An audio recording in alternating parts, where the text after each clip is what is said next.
Okay, இந்த 15,000 செக்மெண்ட்குள்ள பார்த்தீங்கன்னா Poco கிட்ட இருந்து ஒரு ஃபோன் வந்திருக்கு, போக்கோ M5 அப்படின்ட்டு. இந்த வீடியோவில் அந்த ஃபோனில் என்னெல்லாம் கொடுத்துருக்காங்க, அது மட்டும் இல்லாமல் இந்த பிக் பில்லியன் டேஸ் அது வரதுனால அதுக்கு இந்த ஃபோனுக்கு லான்ச் ஆஃபர்ஸ் அப்படின்னு சொல்லி சில விஷயம் கொடுத்துருக்காங்க. அதெல்லாம் என்னென்ன, இந்த ஃபோன் அந்த ப்ரைஸுக்கு ஒர்த்தா இருக்குமா அப்படின்ற விஷயம் எல்லாத்தையும் மொத்தமாக பார்க்க போகிறோம். வீடியோ ஆரம்பிச்சிடலாம். எடுத்தோடனே இந்த ஃபோனோட டிசைன் பார்த்தீங்க அப்படின்னா ரொம்ப சூப்பராக இருக்குது. பார்த்தோன்னே நல்லா பளிச்சுன்னு இருக்கிற மாதிரி இருக்குது. குறிப்பாக அந்த எல்லோ கலர் கேமராவுமே பார்த்தீங்கன்னா அது ஒரு சீம்லெஸ்ஸாக இருக்கிற மாதிரி இருக்குது. அதுவுமே பார்க்க நல்லா இருக்குது. அப்புறம் அந்த பேனல், பேக் பேனலில் வந்து பார்த்தீங்கன்னா அது ஒரு சின்ன சின்ன டெக்ஸ்சர்ஸ் மாதிரி கொடுத்துருக்காங்க. அது நமக்கு கிரிப்புக்கு நல்லா இருக்கும். அதை அவங்க லெதர் ஃபினிஷ் அப்படின்னு சொல்கிறாங்க, ஆனால் அது லெதர்லாம் கிடையாது, பிளாஸ்டிக் தான். ரைட்டா, பிளாஸ்டிக்கில் அந்த மாதிரி ஒரு ஃபினிஷில் கொடுத்துருக்காங்க. ஸோ மொத்தத்தில் டிசைன் வைஸ் இந்த ஃபோன் ரொம்பவே சூப்பராக இருக்குது. தென் அடுத்தது டிஸ்பிளேன்னு பார்த்தோம்னா இந்த ஃபோனில் ஒரு 90 ஹெர்ட்ஸ்க்கான ஃபுல் HD+ டிஸ்பிளே கொடுத்துருக்காங்க. அது மட்டும் இல்லாமல் இதில் Gorilla Glass 3 ப்ரொடெக்ஷனும் உண்டு. தென் இந்த 90 ஹெர்ட்ஸ் வந்து பார்த்தீங்கன்னா ஸ்மார்ட் 90 ஹெர்ட்ஸ் அப்படின்ற மாதிரி சொல்கிறாங்க. அதுக்காக ரீசன் என்ன அப்படின்னு பார்த்தீங்கன்னா ஆட்டோமேட்டிக்காக இது வந்து ரெஃப்ரெஷ் ரேட்டை ஸ்விட்ச் பண்ணும். அதாவது டிஃபால்ட்டாக நம்ம ஃபோன்லாம் பார்த்தீங்கன்னா 60 ஹெர்ட்ஸ் அப்படின்றது மினிமமாக இருக்கும். ஆனால் இந்த ஃபோன் வந்து பார்த்தீங்கன்னா 30 ஹெர்ட்ஸ் வரைக்கும் மினிமம் ரெஃப்ரெஷ் ரேட்டை கொண்டு போகும். ஸோ அதனால் பேட்டரி கொஞ்சம் சேவ் ஆகும். தென் அடுத்து இந்த ஃபோனில் 240 ஹெர்ட்ஸ்க்கான டச் சாம்பிளிங் ரேட்டும் கொடுத்துருக்காங்க. ஸோ இது வந்து பேசிக்காக பார்த்தீங்கன்னா ஒரு என்ட்ரி லெவலுக்கான கேமிங் ஃபோன் மாதிரி அப்படின்னு சொல்லலாம். ஸோ பெர்ஃபார்மன்ஸ் இந்த ஃபோன் நல்லா இருக்கும். மற்ற விஷயங்கள் வந்து பார்ப்போம். தென் ரெண்டாவது பெர்ஃபார்மன்ஸ் பார்த்தோம் அப்படின்னா இந்த ஃபோனில் வந்து மீடியாடெக் உடைய G99 அப்படின்ற ஒரு சிப் கொடுத்துருக்காங்க. இந்த சிப் வந்து பார்த்தீங்கன்னா இன்ஃபினிக்ஸ் ஃபோனில் இதுக்கு முன்னாடி வந்துச்சு. இந்த ஃபோன் ரெண்டாவதாக இப்போ இந்தியாவில் வருது. இந்த ப்ராசர் வந்து பார்த்தீங்கன்னா ஓரளவுக்கு நல்லா தான் பெர்ஃபார்ம் பண்ணுது இந்த ப்ரைஸ்க்கு. கால் ஆஃப் டியூட்டி வந்து பார்த்தீங்கன்னா நம்மளால மீடியம் ஹை ஃப்ரேம் ரேட்டில் விளாட முடியும். ஸோ ஓரளவுக்கு நல்ல பெர்ஃபார்மன்ஸ் தான் இது கொடுக்குது. இந்த ஃபோனில் வந்து பார்த்தீங்கன்னா ரெண்டு வேரியன்ட் தான் கொடுத்துருக்காங்க, 464 அப்புறம் 6128 அப்படின்ட்டு. இதில் வந்து பார்த்தீங்கன்னா LPDDR4X RAM யூஸ் பண்ணியிருக்காங்க. ஸ்டோரேஜ் வந்து பார்த்தீங்கன்னா UFS 2.2 யூஸ் பண்ணியிருக்காங்க. ஸோ ஓகே அப்படின்னு சொல்லலாம். தென் அடுத்தது பார்த்தீங்கன்னா பின்னாடி அந்த லுக்காக தெரியுற கேமரா பார்க்குறதுக்கு என்ன தான் லுக்காக தெரிஞ்சாலும் உள்ள ஹார்ட்வேர் அந்த அளவுக்கு நல்லா இல்லை அப்படின்னு சொல்லலாம். பிரைமரியாக நமக்கு 50 MPக்கான மெயின் சென்சார் கொடுத்துருக்காங்க. இது சாம்சங்கோட GN1 சென்சார். அடுத்து உள்ள 2 சென்சார் வந்து பார்த்தீங்கன்னா அல்ட்ரா வைட் அப்படின்னு சொல்லணும். எனக்கு ஆசை தான், அல்ட்ரா வைட் கிடையாது. அதாவது 2 MPக்கான சென்சார் தான் கொடுத்துருக்காங்க.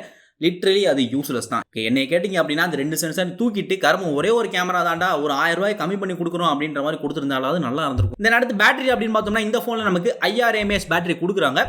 இந்த ஃபோனில் வந்து நமக்கு 18 வாட் ஃபாஸ்ட் சார்ஜிங் சப்போர்ட்டும் இருக்குது. அது மட்டும் இல்லாமல் இந்த ஃபோன் பாக்ஸில் வந்து பார்த்தீங்கன்னா 22 வாட்க்கான சார்ஜர் கொடுக்குறாங்க. ஏன்னா 22 வாட் கொடுக்குறாங்க, நமக்கு 18 வாட் தான். நமக்கு 18 வாட் ஏறுமான்னு கேட்டிங்கன்னா அந்த சார்ஜரில் எப்படி 18 வாட் சப்போர்ட் பண்ணும். ஸோ உங்களுக்கு 18 வாட் சார்ஜரில் பிரச்சனை இருக்காது. ஆனால் ஏன் 18 வாட்டே கொடுத்துருக்கலாம், எதுக்கு 22 வாட்னு எனக்கு புரியல. பட் உங்களுக்கு தெரிஞ்சு அப்படின்னா நீங்கள் கீழே கமெண்ட் பண்ணுங்கள். தென் அடுத்து சாஃப்ட்வேர் அப்படின்னு பார்த்தோம்னா இதில் போக்கோ MIUI தான் இதில் கொடுக்க போகிறாங்க. MIUI 13 Android 12 பேஸ் பண்ண ஒரு சாஃப்ட்வேர் தான். ஸோ இந்த MIUI போக்கோக்கும் எந்த அளவுக்கான பொருத்தம் அப்படின்ட்டு நமக்கே தெரிஞ்சிருக்கும். நீங்கள் நிறைய நியூஸ் பார்த்துப்பீங்க. இந்த ஃபோனுக்கு எப்படி இருக்க போகுது அப்படின்ட்டு இந்த ஃபோன் வந்தால் தான் தெரியும். அது வரைக்கும் நம்ம எதுவும் சொல்ல முடியாது. இப்போ வரைக்கும் MIUI வந்து பார்த்தீங்கன்னா ஃபீச்சர் ரிச்சான ஒரு UI ப்ளஸ் ப்ளோட்வேர்ஸ் எல்லாமே கண்டிப்பாக இருக்க போகுது. வேறு வழி இல்லை. அடுத்த முக்கியமான விஷயம், இந்த ஃபோன் வந்து பார்த்தீங்கன்னா ஒரு 4G ஃபோன். 5G வரப்போது. என்னடா 4G நீங்கள் கேட்டிங்கன்னா 5G என்ன தான் இப்போ வந்தாலும் ஸ்டார்டிங்கில் நான் அதை பற்றி ஒரு வீடியோ போட்டிருப்பேன். சில சிட்டிஸ் தான் வரப்போகுது. எல்லா சிட்டிஸ்க்கும் நம்ம இப்போ 4G யூஸ் பண்ணுற மாதிரி வரணும் அப்படின்னா அட்லீஸ்ட் 2 வருஷமாவது ஆகும். ஸோ அது வரைக்கும் நீங்கள் இந்த ஃபோனை தாராளமாக யூஸ் பண்ணலாம். ஸோ அது மட்டும் இல்லாமல் அதையும் தாண்டி வந்துச்சு அப்படின்னாலுமே ப்ரைஸும் எக்கச்சக்கமாக தான் இருக்க போகுது. ஸோ 4G ஃபோன் இப்போ வாங்கினாலும் ஒன்றும் இஷ்யூ இருக்காது அப்படின்றது என்னுடைய தாட். பட் நீங்கள் என்ன நினைக்கிறீங்க அப்படின்னு கீழே கமெண்ட் பண்ணுங்கள். தென் கடைசியாக இந்த ஃபோனோட ப்ரைஸ் அப்படின்னு பார்த்தோம்னா இந்த ஃபோனோட ஒரிஜினல் ப்ரைஸ் வந்து 4GB வேரியண்ட் 12,500 ரூபான்னும் 6GB வேரியண்ட் 14,500 ரூபா. இதுதான் இதோட ஒரிஜினல் ப்ரைஸ்.